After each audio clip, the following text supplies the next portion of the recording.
처장님께 한 말씀만 여쭙겠습니다. 저희가 재판을 많이 해보셨죠. 예.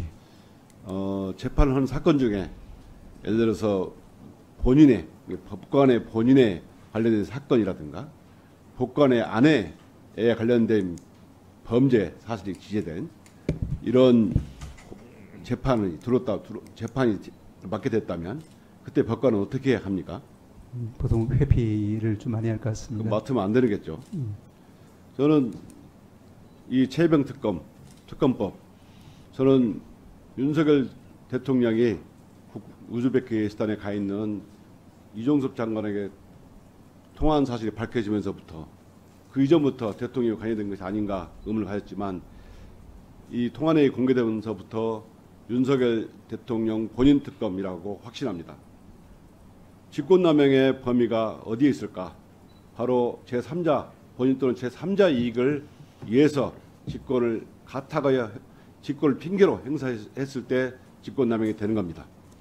윤석열 대통령은 자기의 부인 김건희 씨와 관련된 도이치모터스 주가적 사건도 거부권을 행사했고 그 거부권 행사 결과 국회에서 재의결도 실패했습니다.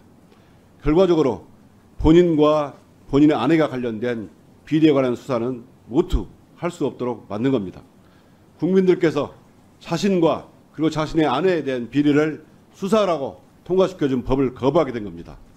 아까 처장님께서 말씀하셨지만 본인의 비리에 관련된 재판을 하거나 스스로 아내에 관련된 재판을 한 셈이 된 것입니다. 내재적 한계란 게 상식 아니겠습니까?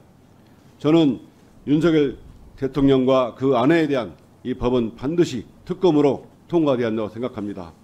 아까 김승원 간사님께서 전북의 아들 최상병에 대해서 어머니 눈물 흘린 호소문을 발표했습니다. 저도 그 호소문을 보고 눈물을 흘렸습니다.